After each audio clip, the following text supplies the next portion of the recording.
I have an image that I've opened in Photoshop. I'm going to immediately create a background duplicate layer. So this is a background copy. Once I do that, you'll notice up in this tab that an asterisk appears. That means it's ready to be saved as a separate file if I'd like. So I'm going to go to File, Save As, which is also Shift Command S on a Macintosh. I'm going to go to my Pictures folder.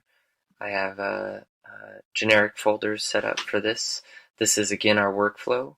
I started with a raw image that I brought in through Adobe Bridge. Now I'm going to save this into a PSD folder. I'm going to save this as a Photoshop file format, which is PSD, Photoshop document. And I'm going to go ahead and save this and hit OK. So now you'll notice up here my image now is formatted as a PSD document, meaning I no longer run the risk of accidentally overwriting my original raw file that came from my camera, just in case. So they're completely separate now. Now I'm going to go ahead and turn this image black and white. Again, you get to choose between some presets here if you'd like. So if you wanted a higher contrast, or you wanted to play around with something lighter, you can, and you can adjust some of these tones if you feel like it. It's your discretion.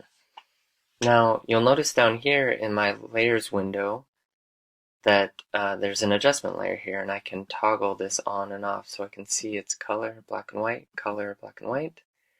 Now, I'm going to go ahead, that is our global adjustment layer. I'm going to explain burning and dodging first, and then I'm going to do a selection and do an adjustment layer to that selection.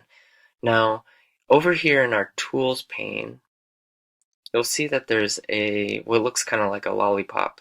It's a stick with a circle on it, and underneath this you'll see there's a little triangle here. That lets me know that there are more tools buried underneath this selection. This one's called a burn tool, and so they'll be kind of like-minded, and you'll notice some of the other tools have that little triangle there as well.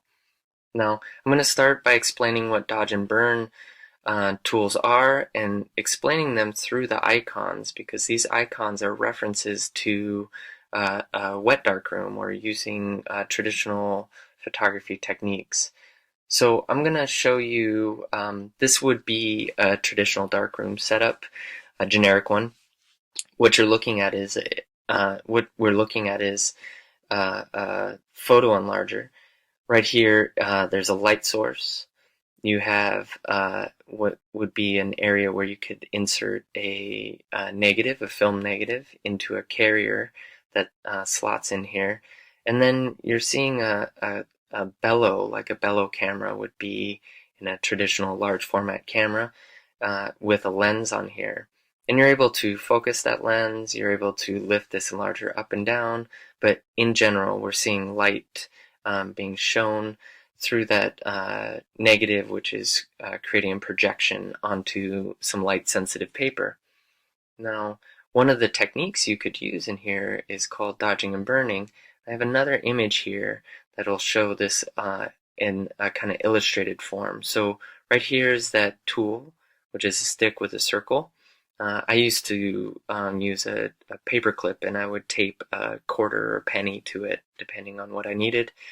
And you can see if you hover this over the image while you're exposing that light sensitive paper, you're restricting light to certain areas of that image.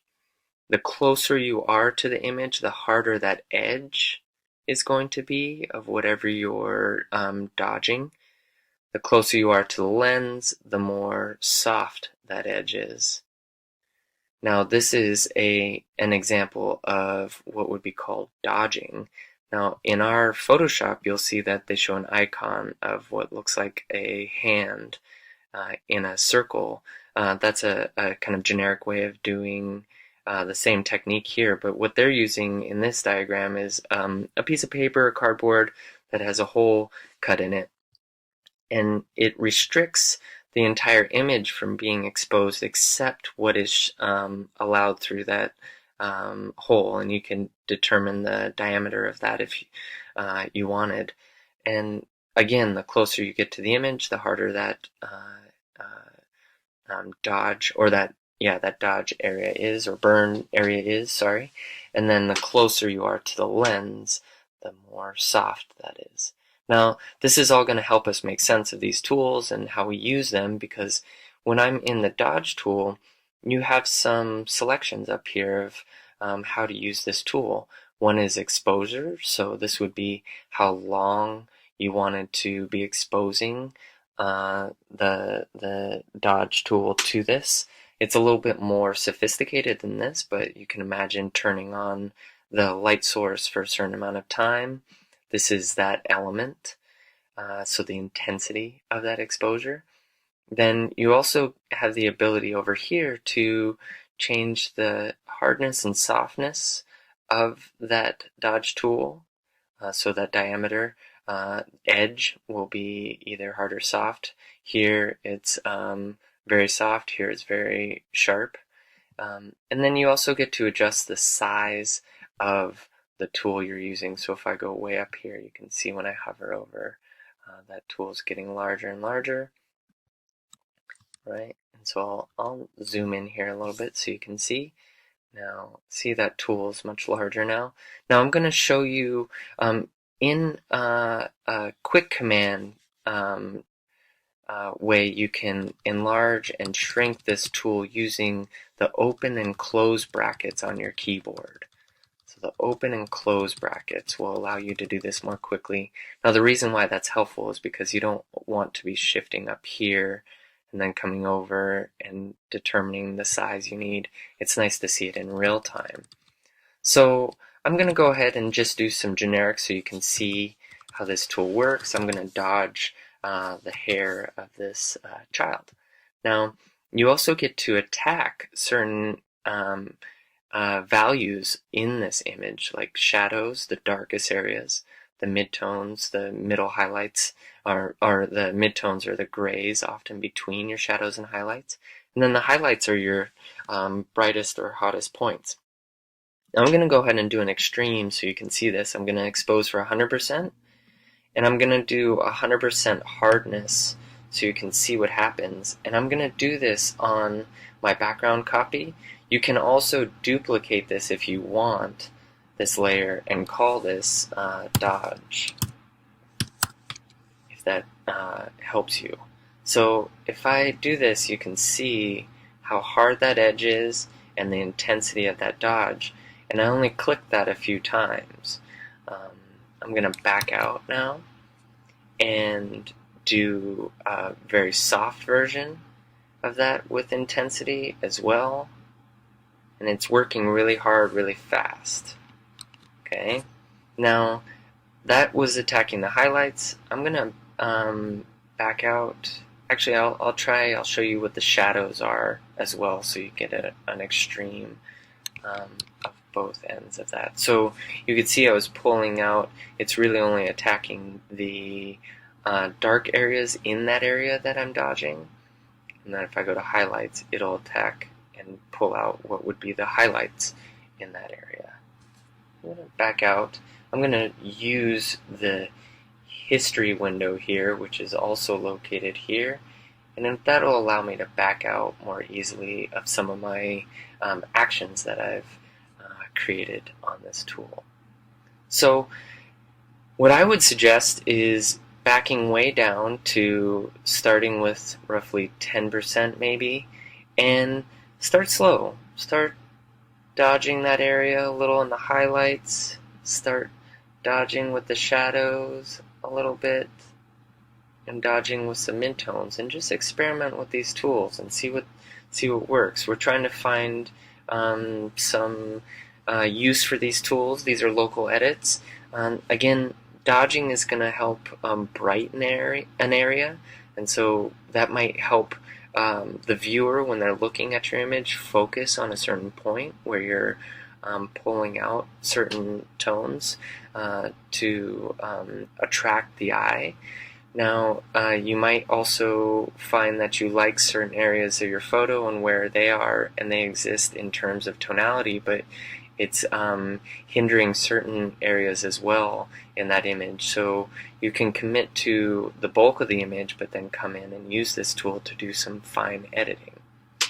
Now, burning is the opposite. It's going to darken. So I'm going to hover over this. I'm going to use my bracket tool, my open bracket tool, and I'm going to make this larger. Now I'm going to work right over the dodge layer for now, just for speed, but you again can create a new layer if you want. And I'm going to show you some extremes of this as well. So I'm going to go to 100%, and I'm going to go to 100% hardness, and you can see how aggressive that is. Now if I back out of that hardness and go all the way soft, you can see that's going to darken certain areas, but again, I'm at 100%, so it's doing it in a very aggressive mode. Alright, so now that we've done some burning, I'm going to move on, and I'm going to show you how to select an area in your photograph and create a local adjustment just to that area. And this is going to be in a very basic version. We're going to, as we move on through this course, get more and more sophisticated with selecting and masking, but right now what we're going to do is just select an area and do a local edit to that alone. Now I'm going to create a duplicate of this layer so I can isolate what I'm doing. I'm going to call this hand. So what I'm going to do right now is I'm going to select this hand, and I'm going to give an adjustment just to that hand. So I'm going to show you over here this tool. It's 4 down. It's called the Quick Select tool. Even in the demo for it, it has a hand. Now the same thing here. You have some options up top. You get to determine the size of the tool for selecting, the hardness of that tool. The hardness is again going to be the edge of that tool when using it to select. So I'm going to select this hand, and I can have it either be soft along the edges of my selection or hard along those edges. Don't worry about the sample all layers. You can do that if you'd like, but we're also going to hold off on doing some of these select and mask, these refine edits up here for now. What I want you to notice though is you have the selection tool with a default to the plus, and then there's a minus next to it. When I hover over the selection, I'm going to use my bracket tool again to open up this tool, and I'm going to select that hand. And it's doing what it says. It's quickly selecting. I'm selecting all the parts of this hand that I want. Now I'm going to get a little smaller here to refine that selection there. And you'll notice that it crept up into the corner of this hand of the child. So I'm going to get smaller with my tool by using the close bracket tool. And over here I could either select the minus tool here, or if I use my Alt Option key, I want you to notice how it's flickering back and forth up here. If I hold down the Alt Option key, it allows me to select right there and subtract from that selection. Now I'm going to toggle back to letting go of the Alt Option key, and it'll allow me to reselect some of this. And I'm just going to do a rough edit here. So if I hit again the selection tool or the Alt Option key and I deselect or subtract from that selection right there, you can see how it's refining against that edge. Now I have the hand selected here. It won't always be this easy. Sometimes it will want to select things outside this area, and you're going to want to go in and refine and deselect or subtract from that selection. And back out here, I'm hitting Command minus right now to zoom out. You can also do Command 0 and it'll bring you back to full screen like that. Now I'm on this layer. I have this hand selected right now, and I'm going to add an adjustment to this. Right now I'm going to, for fun, brighten this selection and just give you an idea of how that would work. Now this is a very rough selection, so you can see that that's really showing up, but you can see how that brightens that area. I can also darken that hand and so on and so forth. So maybe if I wanted to calm that area a little bit, maybe up the contrast some, you can see how that is creating that selection just to, or that adjustment just to that selection. Now I want you to notice over in the layers pane here that I had hand, I had this layer selected. I did the selection tool, this quick select tool, which gave me a selected area, and then I did an adjustment layer of brightness contrast, and you can see that it just adjusted to that hand right there. This is what we'll later start calling a mask, a layer mask, and I'll explain how we can manipulate these layer masks later in order to make more refined edits.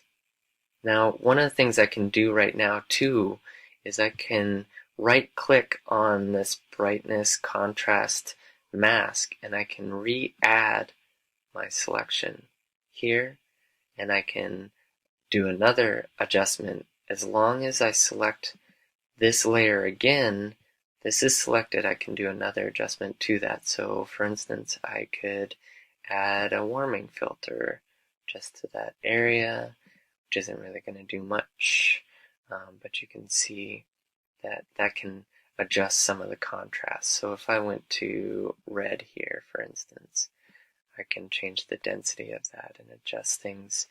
And again, that's just another adjustment layer to that same selection that I had on the hand layer here.